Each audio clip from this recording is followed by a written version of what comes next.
여러분 모두 안녕하세요.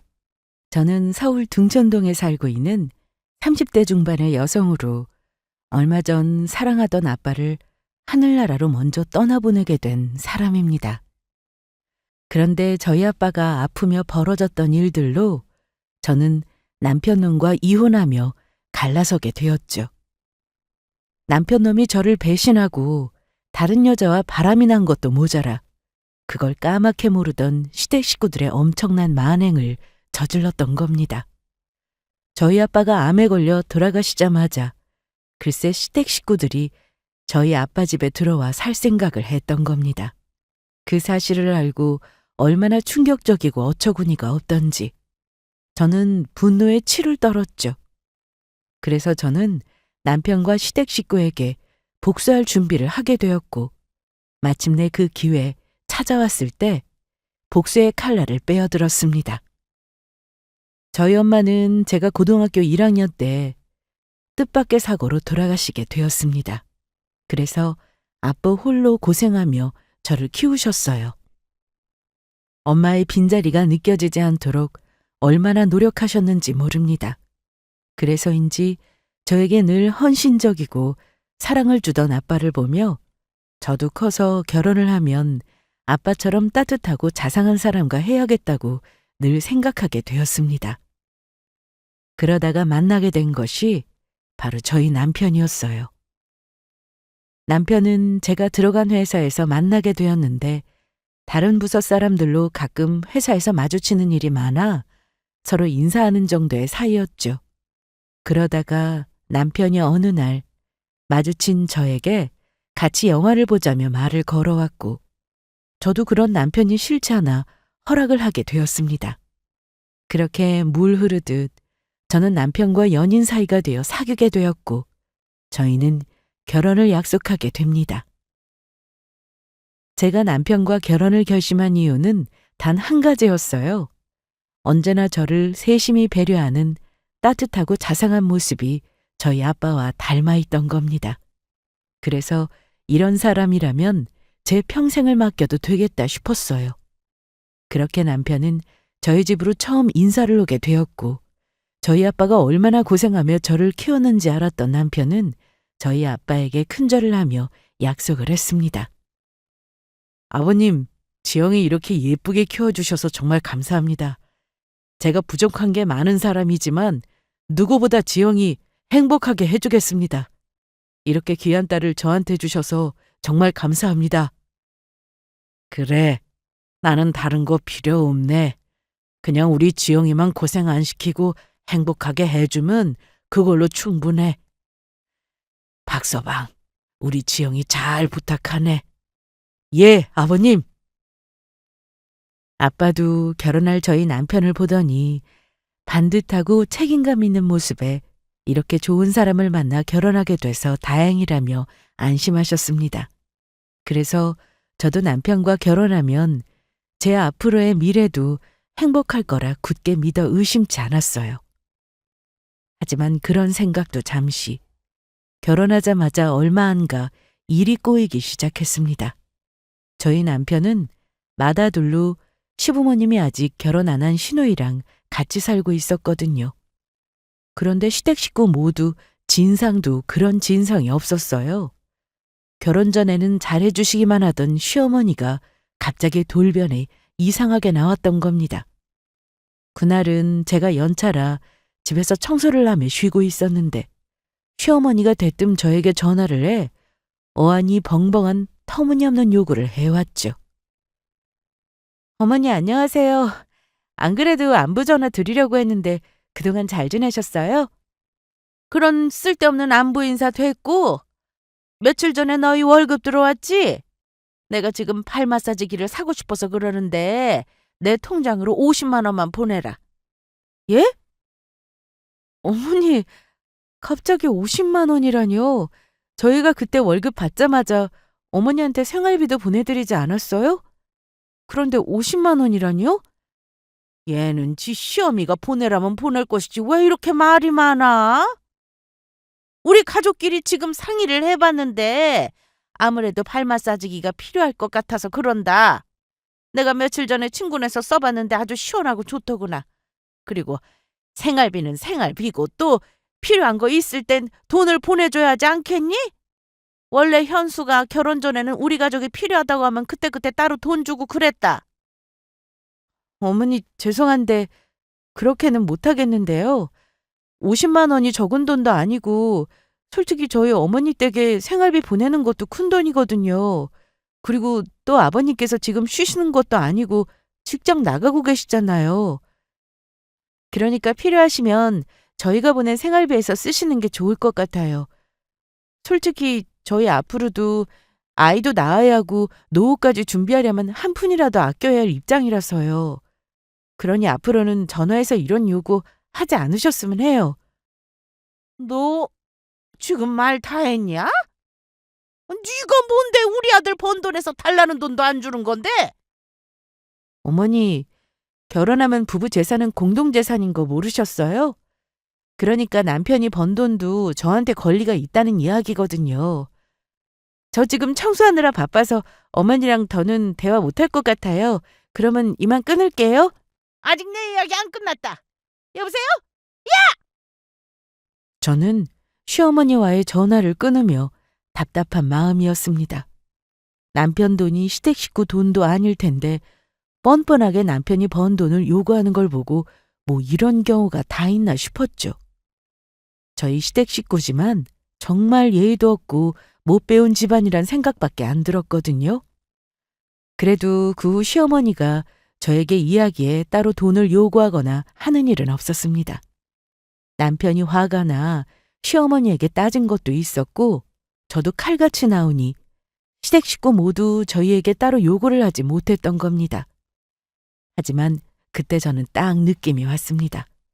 시댁 식구들이 하는 행동으로 보아 어떠한 것도 바라선 안 되겠다는 걸요. 그래도 그때까지는 남편만 믿고 살아왔는데 결혼하고 시간이 좀 흐르자 그런 남편 또한 믿을 수 없게 되었습니다. 남편과 결혼하고 3년 정도 흐르자 완전히 딴 사람으로 변해서는 숨겨왔던 본 모습을 보이기 시작했던 거죠. 예전에 제가 알던 그 사람이 맞나 싶을 정도였으니까요.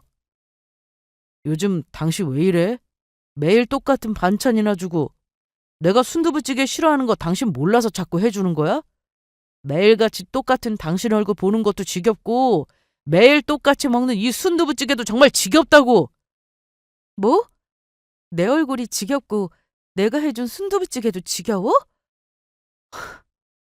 지금 짜증나는 게 누군데 그런 소리를 해? 똑같이 회사 다니는데 왜 나만 당신보다 더 살림을 많이 해야 하는데 왜 매번 나는 우리 먹는 밥을 차려야 하냐고. 그렇게 먹기 싫으면 먹지 마.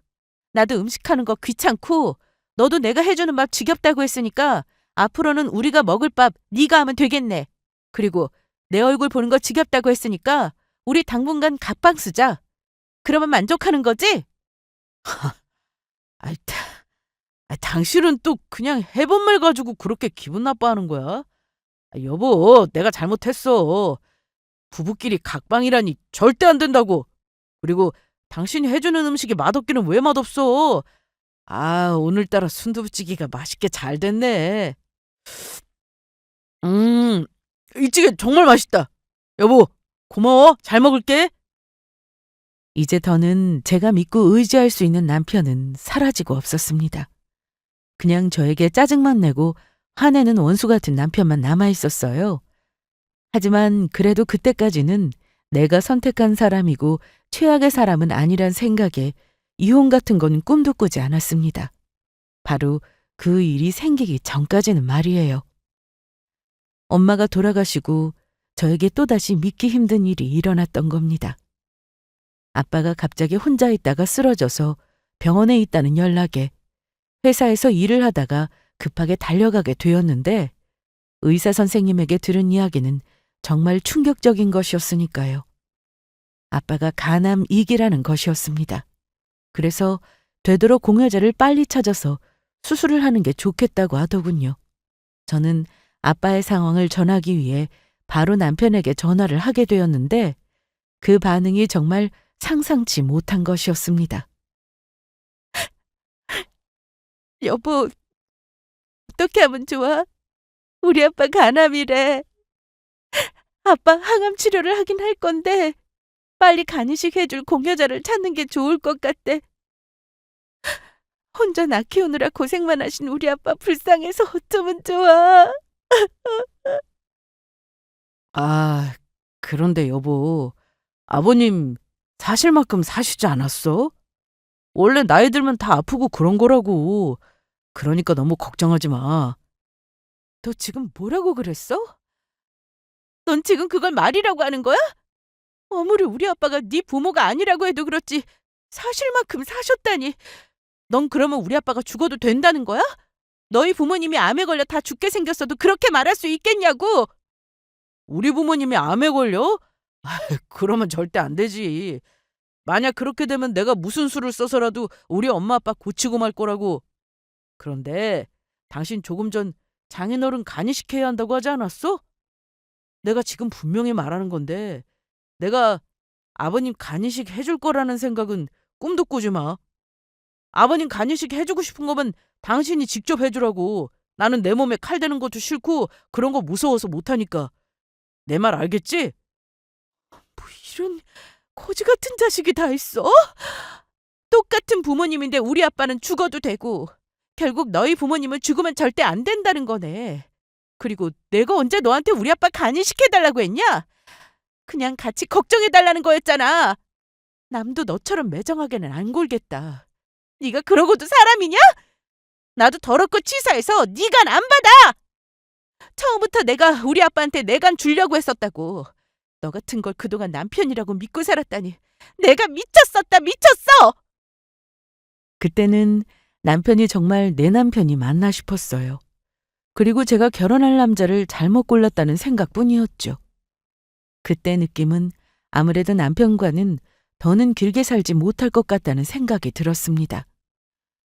아무리 저희 아빠가 자기 부모가 아니라고 해도 그렇지. 아픈 사람을 걱정하기는커녕 자기 걱정만 하는 남편을 보며 잔인한 사람이라는 생각밖에 안 들었습니다. 하지만 그 후 남편의 행동은 더 가관이었죠. 저희 아빠가 병원에 입원한 날도 병원에 안 오더니 며칠 지나서야 제 상화에 딱 귀찮다는 표정으로 와서는 얼마 지나지 않아 바로 떠나버렸으니까요. 물론 남편놈이 영업일을 하고 바쁘다는 핑계를 저에게 대긴 했지만 같은 회사를 다니는 저로서는 남편놈이 하는 말이 거짓말인 걸 뻔히 눈치챌 수 있었습니다. 게다가 저희 아빠가 병원에 있는 동안 신경 하나 쓰지 않더라고요. 그러나 더욱 황당했던 건 시어머니의 태도였습니다. 제가 아빠의 간병을 위해 회사를 관두겠다고 하자 바로 저에게 화를 내며 전화를 했던 거예요. 너 그게 무슨 말이냐? 네 아빠 간병을 하기 위해 회사를 관두겠다니. 그러면 우리 아들이 번 돈으로 펑펑 놀고 먹고 쓰면서 일을 안 하겠다는 그 말이야? 어디 남의 아들을 퉁쳐먹으려고 그런 짓을 해? 어머니, 제가 무슨 놀고 먹으면서 남편을 등쳐먹어요. 저희 아빠가 아파서 간병하려고 회사 관두겠다는 거잖아요. 그리고 저 남편이 번 돈 함부로 쓸 마음도 없고 그동안 회사 오래 다녀서 퇴직금도 나오거든요. 저희 아빠 아프다는데 남편도 그러더니 어머니까지 어떻게 이렇게 매정할 수가 있으세요? 그냥 병도 아니고 저희 아빠 암에 걸렸다고요. 네 아빠가 암에 걸리든 말든 그건 내 알 바 아니고 내가 너한테 딱 한마디만 하마. 너 회사 관둔 일로 우리 아들한테 조금이라도 피해 주기만 해봐. 그때는 나뿐이 아니라 우리 가족 전체가 가만히 안 있을 테니까. 나 지금 그냥 하는 말 아니니까 내 말 명심하라고. 남편이며 시어머니며 정말 기가 막힐 노릇이었습니다. 더는 남편이며 시댁 식구며 아주 꼴도 보기 싫었죠. 하지만 전 그때 남편과 시댁 식구의 행동에 신경 쓸 겨를이 없었어요.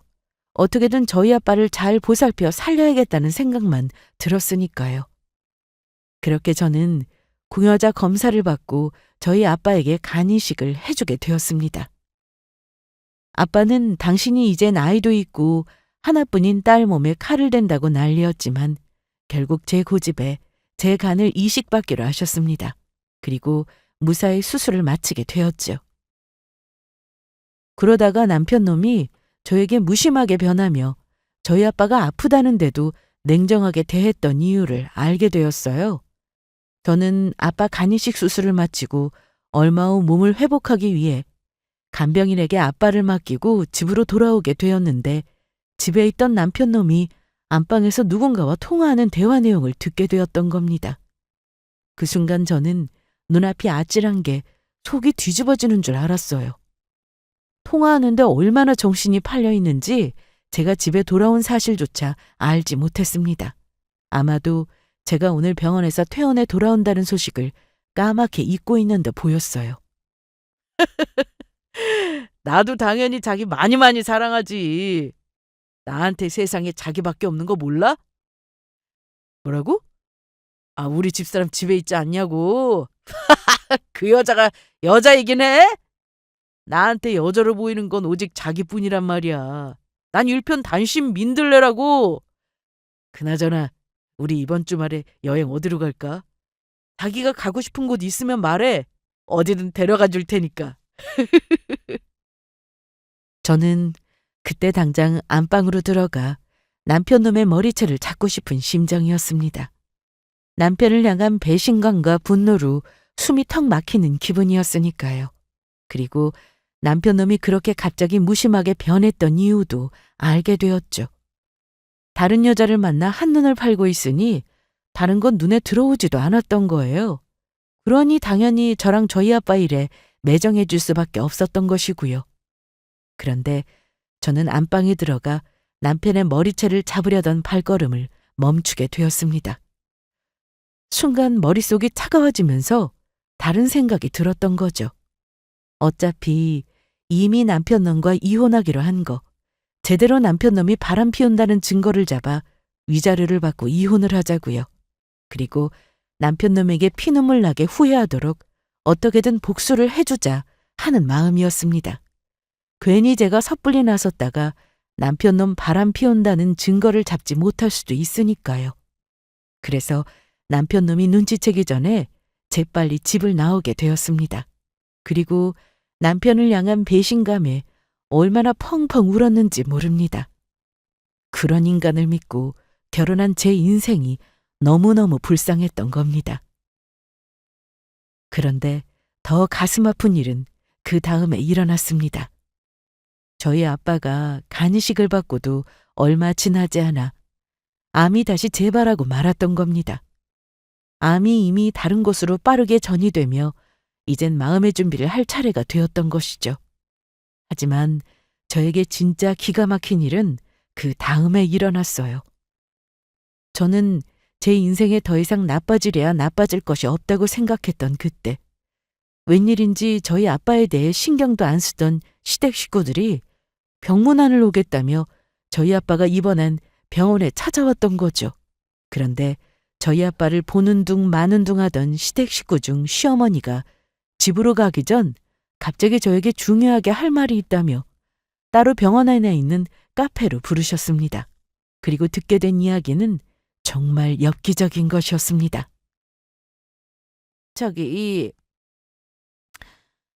다른 게 아니고 지영이 너희 아빠 얼마나 사실 것 같니? 네? 저희 아빠요? 글쎄요.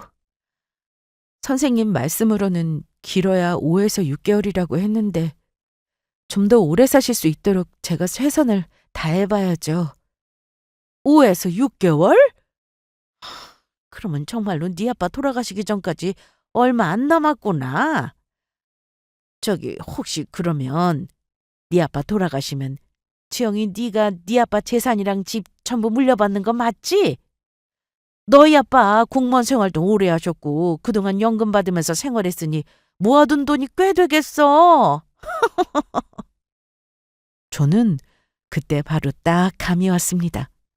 시어머니가 결코 좋은 의도로 저를 카페로 부른 것이 아니란 사실을요. 게다가 시어머니가 그 다음에 묻는 이야기가 정말 히트였습니다.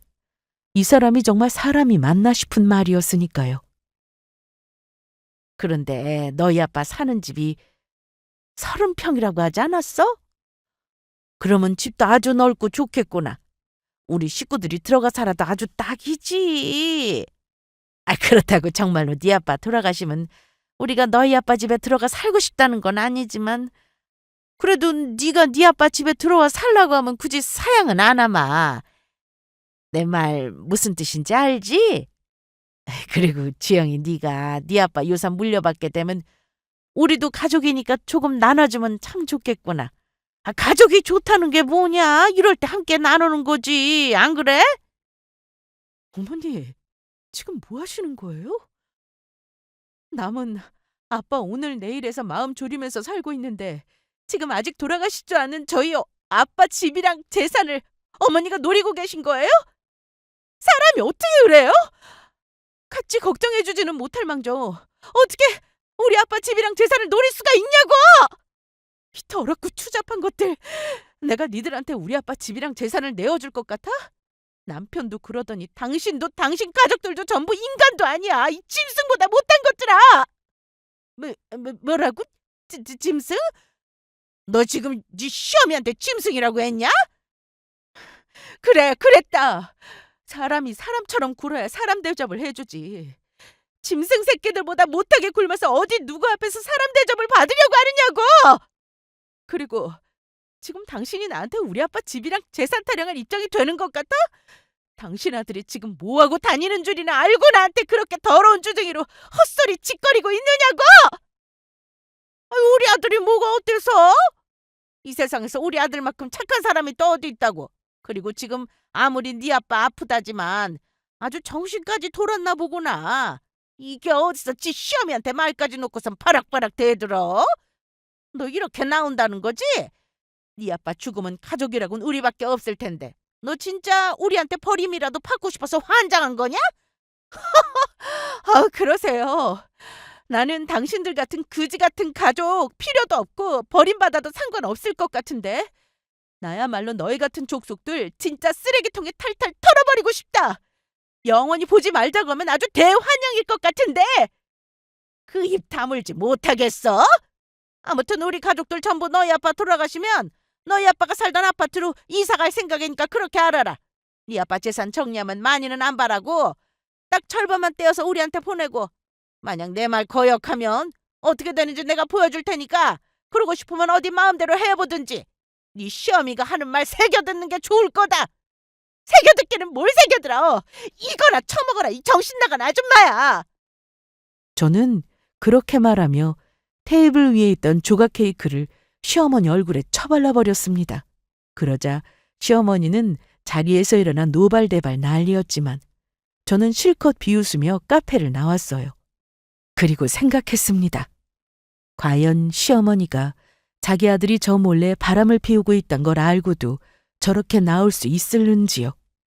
지 아들이 바람 피우는 것도 모른 채 저희 아빠 재산을 노골적으로 노리며 헛소리를 하는 게 아주 뻔뻔하고 우스워 보였거든요. 그래서 그때 마음속으로 다짐했습니다. 남편놈뿐만 아니라 시댁 식구에게도 제대로 복수를 해주겠다고요. 땅을 치고 제대로 후회하게 만들어줄 작정이었습니다. 그런데 웃기게도 남편놈은 자기가 바람 피운 사실을 저한테 들킨 것도 모르는지 얼굴에 철판을 깐 것도 아니고 시어머니보다 더 뻔뻔하게 나왔습니다. 저희 아빠가 아프고 난 후 제대로 찾아온 적도 없는 인간이 병원까지 찾아와서는 저에게 따지기 시작했던 거예요. 당신 정말 섭섭하다. 오늘 우리 엄마가 찾아와서 아버지 돌아가시면 아버지 집이랑 재산 좀 나눠달라고 했는데 당신이 싫다고 그랬다면서?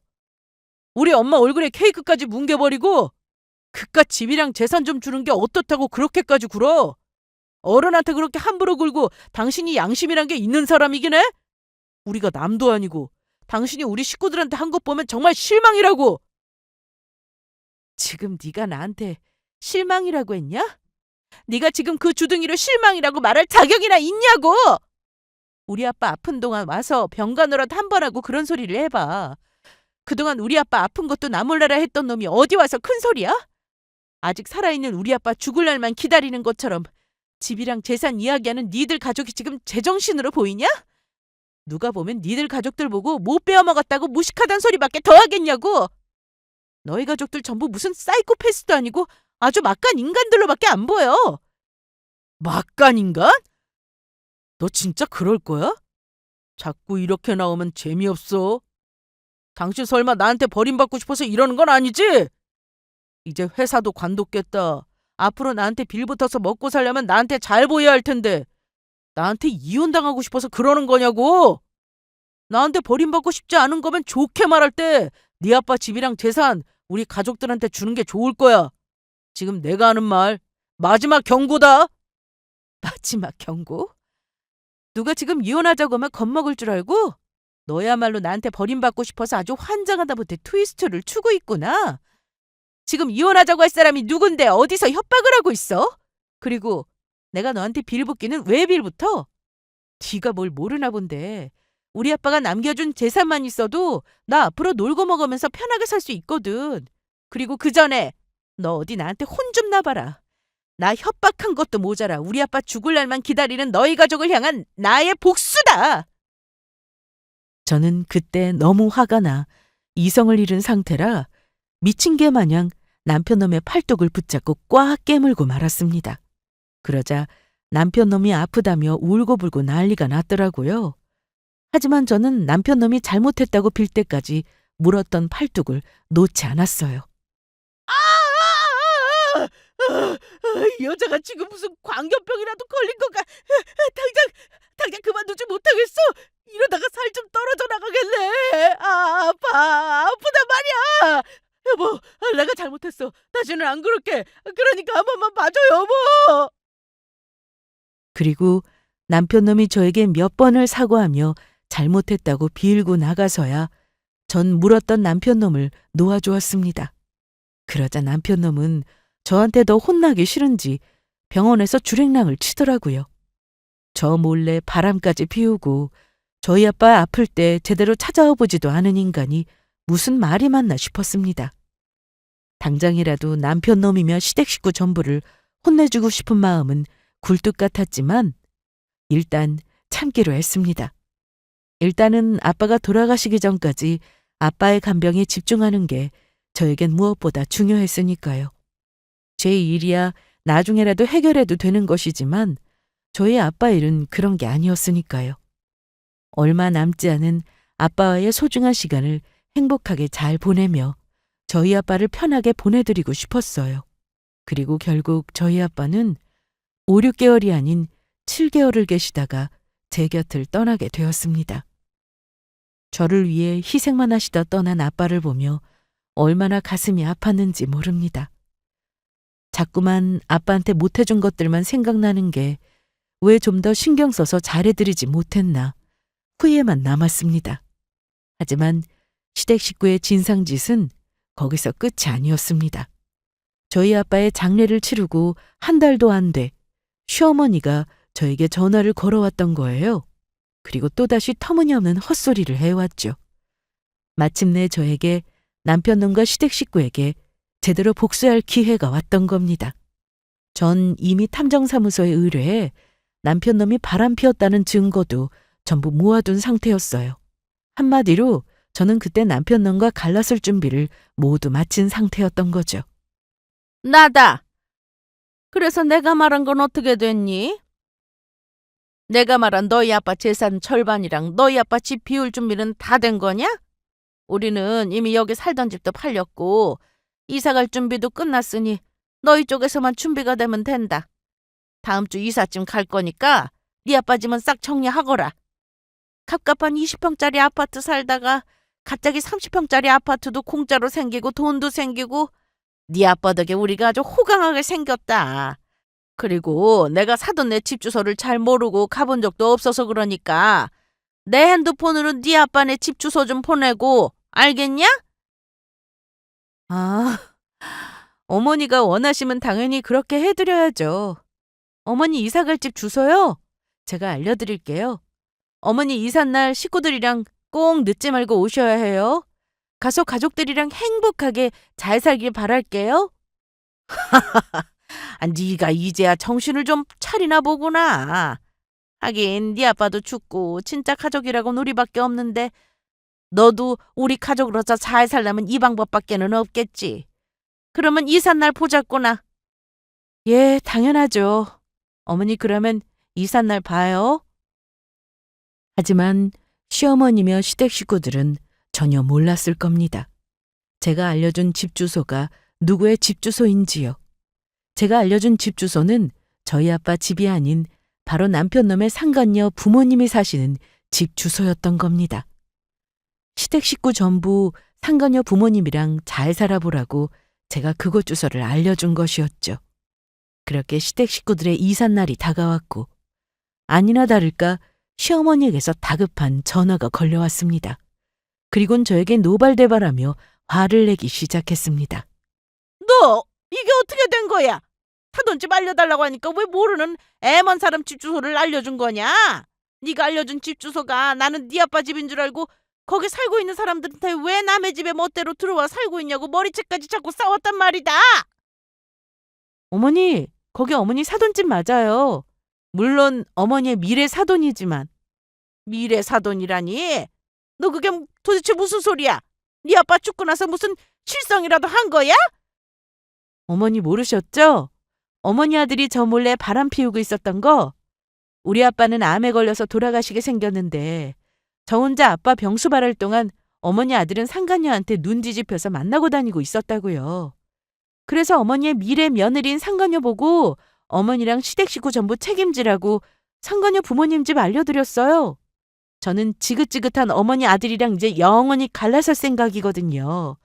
그러니까 저한테 달라고 했던 저희 아빠 재산 절반도 상간녀 부모님한테 달라고 해서 받고 어머니 시댁 식구들 전부 저희 아빠 집 말고 상간녀 부모님 집에서 부대끼면서 알콩달콩 행복하게 잘 살아보면 되겠네요. 그게 무슨 소리냐? 우리 착한 아들이 바람이라니? 우리 아들이 절대 그럴 일 없다. 우리 아들이 왜 그런 짓을 해? 지 아빠가 바람나서 내가 젊었을 때 얼마나 고생하면서 살아봤는지 봤는데 그런 아들이 바람이라니. 너 지금 우리들 네 아빠 집에서 못 살게 하려고 거짓말하는 거지? 네 아빠가 남긴 유산 절반 주기 싫어서 지금 이러는 거잖아. 아줌마, 정말로 그렇게 생각하세요? 그러면 제가 그 증거 보여드릴 테니까 그거나 보고 이야기하시죠. 저는 전화를 끊지 않은 채 바로 시어머니 핸드폰으로 남편 놈이 상간녀와 만나는 장면이 찍힌 사진을 보내게 되었습니다. 그러자 시어머니는 제가 보낸 사진을 확인했는지 핸드폰 사이로 소리를 지르며 즐겁하는 목소리가 들려오더라고요. 세상에 이게 뭐야? 아이고, 아이고 내 두야. 아이고, 아유 내 뒷골. 내가 결혼해서도 뭐든 해도 되지만 절대로 바람만은 피우지 말라고 했는데 이놈이 나 뒤에서 몰래 지 아빠랑 똑같은 짓거리를 하고 있었네. 바람이라니. 이놈이 나 몰래 헛짓거리하고 다니고 있었어. 그래서 지영이가 그때 나한테 우리 아들 뭐하고 다니는 줄 아냐고 물어봤던 거야. 아이고 이 정신 나간 놈, 이 미친 놈. 아들놈이 헛짓거리한 덕분에 30평짜리 아파트도 돈도 전부 날아가게 생겼네. 그때 시어머니는 저를 어떻게든 붙잡아야 한다고 생각했는지 다시 수화기를 붙잡고 말씀하셨죠. 지영아, 내 말 좀 들어다오. 내가 어떻게든 우리 아들놈 정신 차리게 하고 마음 돌려놓을 테니까 우리 좀 살려주면 안 되겠니? 이미 집까지 팔고 당장 오갈 데도 없는데 우리 보고 어떻게 하라고? 지금 우리 너희 아빠 집에 들어가 살지 않으면 이 많은 이삿짐 가지고 길바닥에서 자게 생겼다. 그거야 아줌마 사정이고요. 그런 이야기 하고 싶으면 상간녀 부모님한테 이야기하세요. 저 아줌마 아들이랑 이혼하면서 위자료며 재산 분할이며 전부 다 받아낼 생각이니까 그거나 아시고요. 저는 더 할 이야기 없으니까 이만 전화 끊을게요. 앞으로 못 먹고 못 사세요. 이 지들 식구밖에 모르는 정신 나간 인간들아! 시어머니가 절규하는 목소리를 확인한 저는 바로 전화를 끊었습니다. 그리고 얼마 지나지 않아 시어머니며 남편이며 시댁 식구 전부가 저희 집으로 찾아왔어요. 그리고는 시어머니가 제 앞에 무릎을 꿇고 빌기 시작했습니다. 지영아, 내가 전부 잘못했다. 내가 그동안 너한테 너무했지? 너희 아빠 아플 때 제대로 들여다보지도 않고 팥값 사더니 당장 돌아가시게 생겼는데 너 찾아가서 네 아빠 집이랑 재산 타령이나 하고 내가 너무 도가 지나쳤던 것 같다. 우리가 너무 심했어. 저기 우리가 네 아빠 아플 때 별로 도와준 것도 없으면서 이렇게 구차하게 구는 것 자체가 뻔뻔하다는 거 잘 아는데 그래도 제발 한 번만 용서해주면 안 될까? 우리 아들이랑 다시 살아주면 안 되겠냐고. 부부싸움 칼로 물베기라도 너희들 아직 사랑할 거 아니냐? 여보, 내가 정말 잘못했어. 그러니까 나한테 한 번만 기회를 주라. 당신처럼 착하고 좋은 여자 두고 바람이나 피우고 내가 잠시 정신이 어떻게 됐었나 봐. 내가 정말 미안해. 그래도 나한테 여자는 당신밖에 없다고. 내가 진짜 사랑하는 건 당신이란 말이야.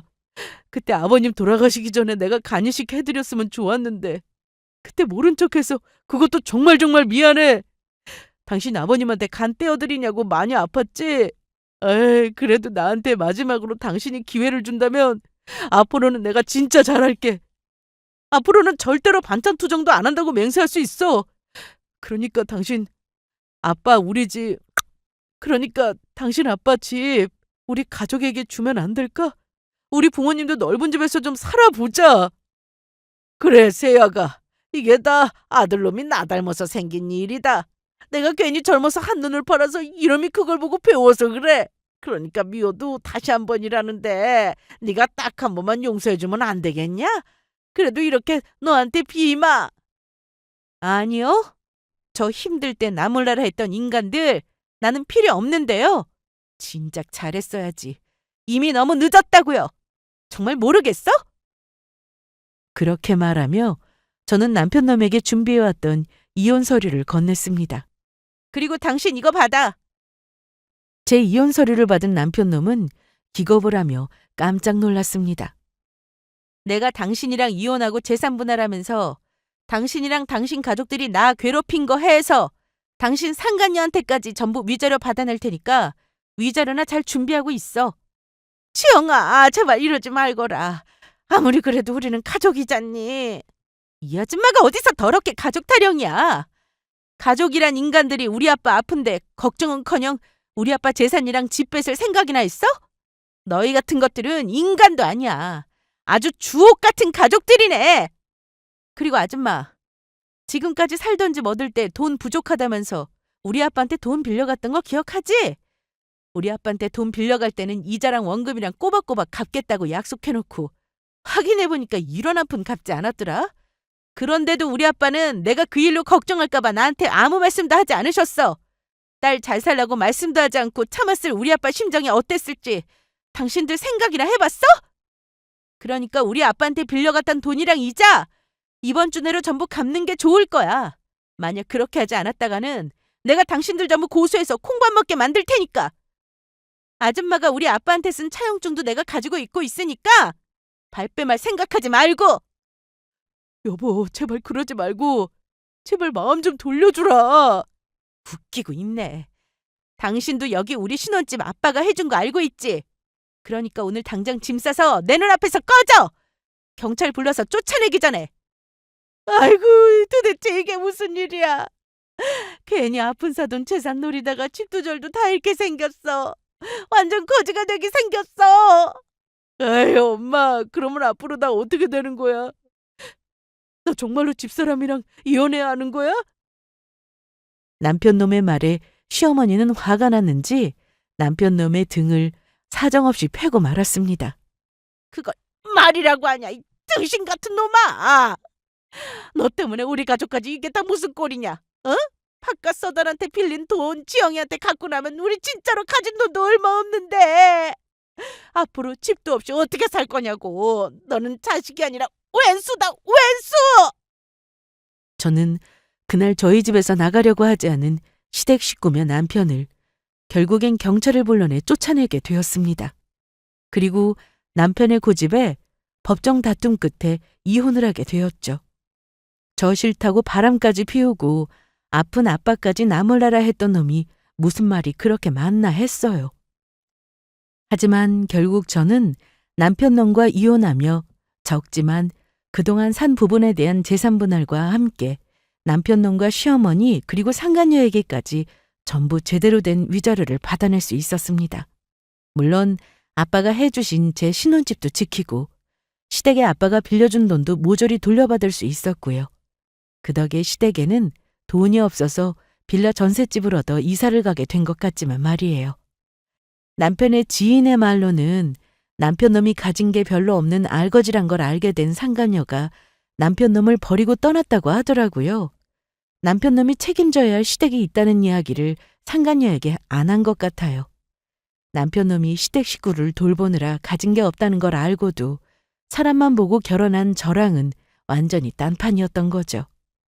게다가 저에게 위자료까지 물어주느라 남편놈이 돈이 없으니 남편놈을 상간녀가 거들떠볼 이유가 없었던 것 같습니다. 더군다나 저희 시댁 식구가 상간녀 부모님 집에 가서 그 난리를 피우고 간 덕에 상간녀 부모님 아버지가 큰 충격을 받아서 병원에 입원했다는 소식이었어요. 그러니 두 사람은 이미 끝이 난 사이나 마찬가지였던 거죠. 그래서 남편놈이 저와 이혼하고 그제야 정신을 차린 것인지 본인이 저희 아빠한테 한 일이며 바람 피운 일까지 전부 후회하고 있다고 하는데 이래서 사람들이 있을 때 잘해야 한다고 이야기하나 봐요. 후회하기 전에 잘해야 하는 게 맞는데 말이에요. 고마운 것도 모르고 설치더니 아주 속이 다 시원한 기분이었습니다. 게다가 남편과 이혼을 하고 몇 달 후 저는 아주 뜻밖의 소식을 듣게 되었습니다. 시어머니가 암에 걸렸다는 이야기였죠. 그것도 고치기 어려운 췌장암에 걸려 얼마 살지 못할 거란 거였습니다. 그러자 남편놈은 기댈 곳이 필요했는지 저를 찾아와서 매달리기까지 했습니다. 여보, 제발 나 좀 살려줘. 당신이 없으니까 나도 우리 가족도 아주 엉망이라고. 지금 날 구해줄 사람은 당신밖에 없단 말이야. 감히 여기가 어디라고 찾아와서 약을 팔려고 하고 있어? 내가 너 같은 놈을 구해주긴 왜 구해주냐? 뭐가 예쁘다고? 당신도 내 사정 알면 절대로 그렇게 말하지 못할걸? 아마 내 말 들으면 그동안 나랑 우리 식구 버리고 매정하게 군 거 땅을 치고 후회할 거라고. 당신 놀라지 말고 잘 들어. 우리 엄마가 췌장암 3기래. 그래서 병원에서 가망이 없다면서 엄마 보고 마음의 준비를 하고 있으래. 어때? 당신이 들어도 정말 슬프지? 충격적이지? 그렇게 매정하게 나랑 이혼하지 말고 우리 가족들한테 잘할 걸 그 생각 들지 않느냐고.